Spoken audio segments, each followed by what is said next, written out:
Hello दोस्तों, यदि आप भी क्लास 11th का 19 सितंबर को फिजिक्स का त्रैमासिक परीक्षा देने वाले हैं तो अभी की इस क्लास में क्लास 11th के लिए फिजिक्स के हम लोग क्वेश्चन पेपर देखेंगे 19 सितंबर त्रैमासिक परीक्षा यानी क्वार्टरली एग्जाम के लिए।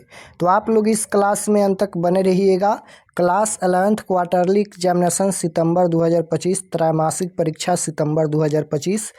ये क्वार्टरली एग्जाम के लिए फिजिक्स का क्वेश्चन पेपर है 19 सितंबर त्रैमासिक परीक्षा के लिए। तो फिजिक्स का विषय कोड 117 रहेगा और समय पूरा 3 घंटा मिलेगा एग्जाम के लिए।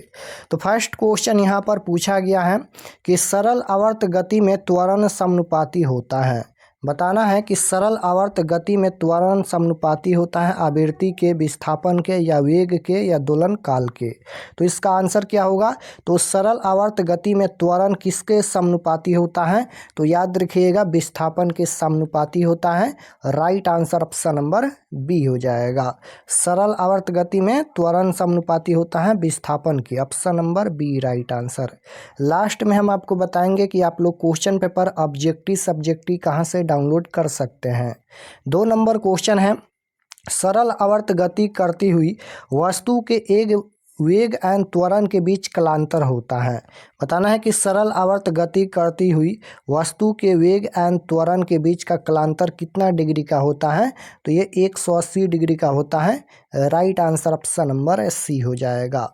3 नंबर क्वेश्चन है कि एक सरल आवर्त गति आयाम 5 सेंटीमीटर तथा आवर्तकाल 0.5 सेकंड का समीकरण है। समीकरण पूछा गया है तो राइट आंसर 3 नंबर का हो जाएगा, y बराबर 5 sin 4πt, option number C right answer. Question number 4 देखिए, 4 नंबर क्वेश्चन यहाँ पर पूछा गया है कि सरल लोलक आवर्तकाल होता है।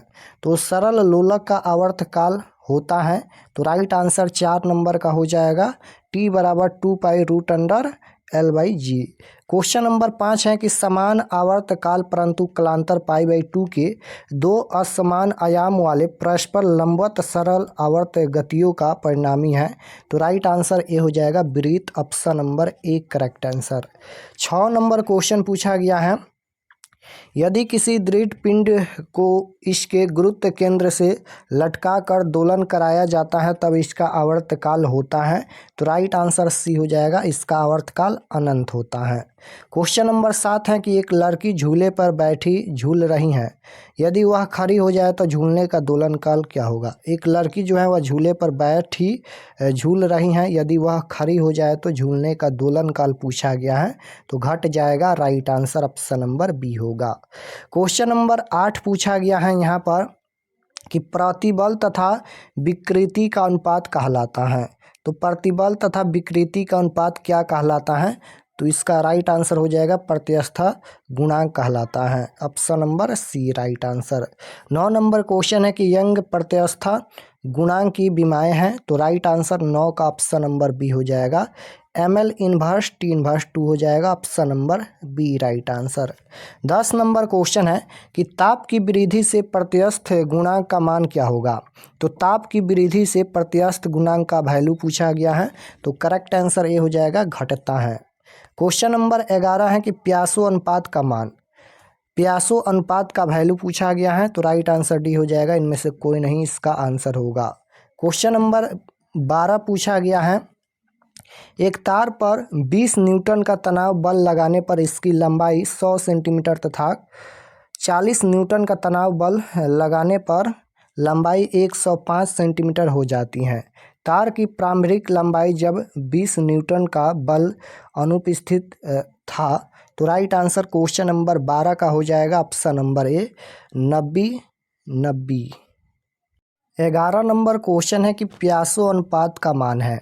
तो प्यासो अनुपात का वैल्यू पूछा गया है तो प्यासो अनुपात का वैल्यू 0 से 0.5 के बीच होता है।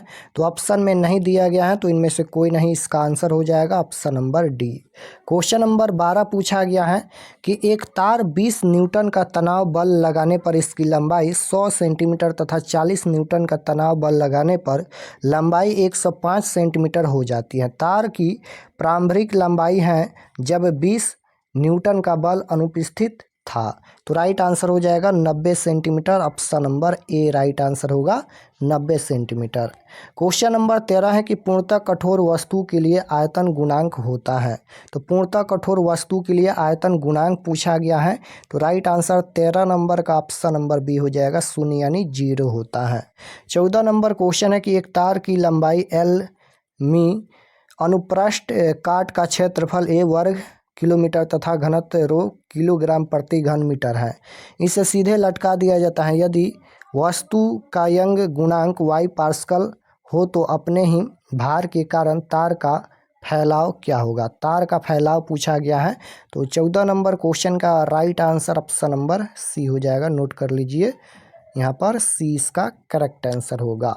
क्वेश्चन नंबर यहाँ पर ये 15 पूछा गया है कि 2 मीटर लंबे एंड 10⁻⁻6 मीटर स्क्वायर अनुप्रस्थ काट के क्षेत्रफल वाले तार में 1 मिलीमीटर की वृद्धि के लिए किया गया कार्य है।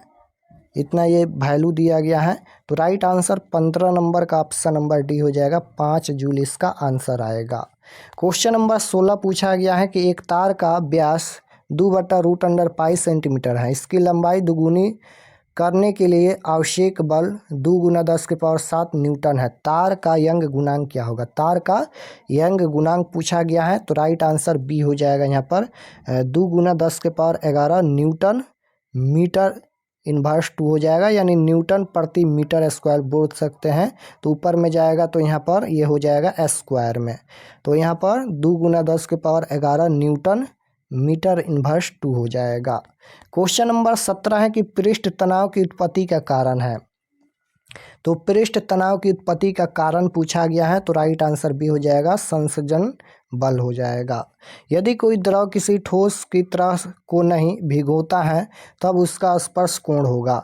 तो राइट आंसर 18 नंबर का ये हो जाएगा, अधिकोण। 19 नंबर क्वेश्चन है कि पृष्ठ तनाव का मात्रक है। तो पृष्ठ तनाव का मात्रक पूछा गया है। पृष्ठ तनाव का मात्रक क्या होता है, न्यूटन प्रति मीटर होता है। तो यहाँ पर न्यूटन मीटर इन्वर्स हो जाएगा, इन्वर्स ऊपर में जाएगा तो यहाँ पर माइनस हो जाएगा, यानी यहाँ पर न्यूटन मीटर होता है और ऊपर में जाएगा तो इन्वर्स में हो जाएगा। तो newton metre inverse correct answer option number B होगा। 20 नंबर क्वेश्चन है, यदि केस नली का व्यास दुगुना कर दिया जाए तो नली में पानी का चढ़ाव हो जाएगा। तो राइट आंसर 20 नंबर का हो जाएगा, ऑप्शन नंबर बी आधा हो जाएगा।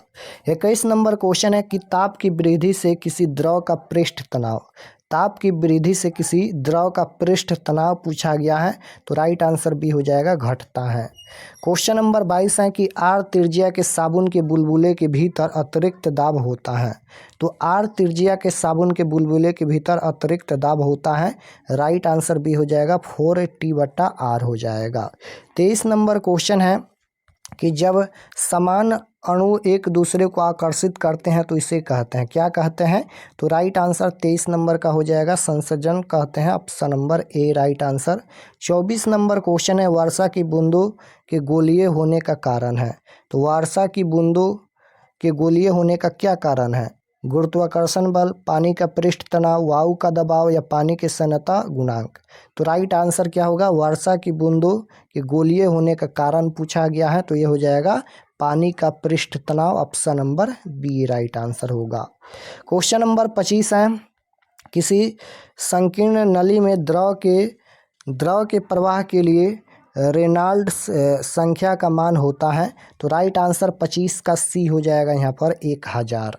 क्वेश्चन नंबर 26 है कि सैनता गुणांक का एसआई मात्रक है। तो सैनता गुणांक का एसआई मात्रक पूछा गया है। तो kilogram metre inverse second inverse हो जाएगा, option number B right answer.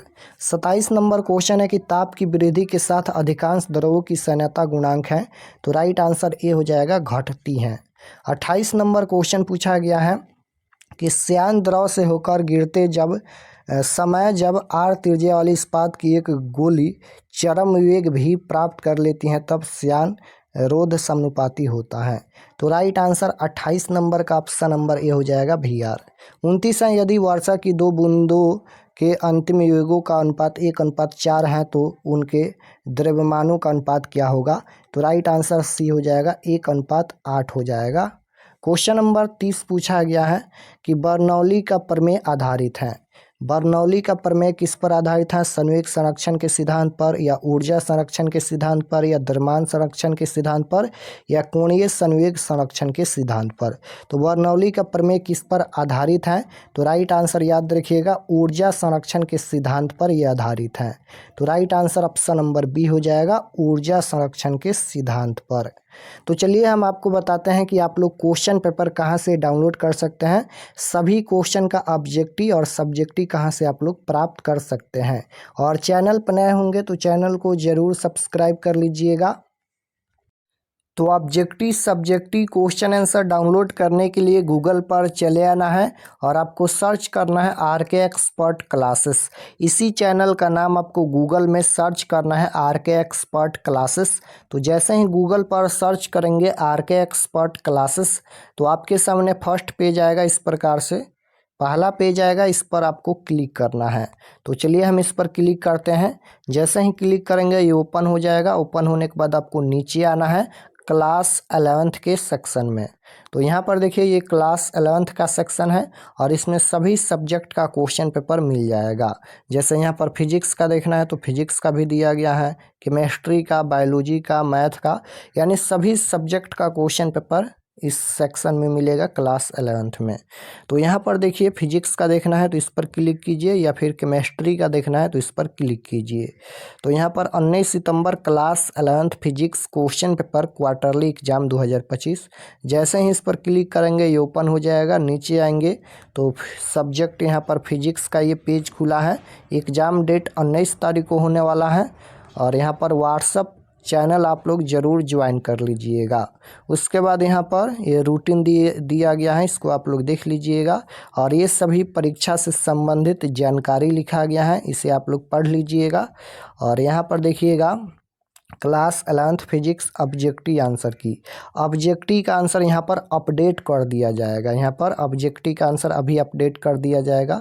तो ऑब्जेक्टिव का आंसर यहाँ से देख लीजिएगा। और यहाँ पर देखिए, यहाँ पर सब्जेक्टिव क्वेश्चन आंसर देख सकते हो, अपडेट कर दिया गया है। तो ये सब्जेक्टिव क्वेश्चन आंसर है। और नीचे आएंगे तो इसको PDF में भी डाउनलोड कर सकते हैं। यहाँ पर डाउनलोड का ऑप्शन मिलेगा। यहाँ पर देखिए, यहाँ पर डाउनलोड पर क्लिक करके PDF भी डाउनलोड कर सकते हैं और यहाँ से क्वेश्चन पेपर भी डाउनलोड कर सकते हैं। तो इसी प्रकार से केमिस्ट्री का भी देखना है तो केमिस्ट्री पर क्लिक करके केमिस्ट्री का भी देख सकते हैं, सभी सब्जेक्ट का दिया गया है।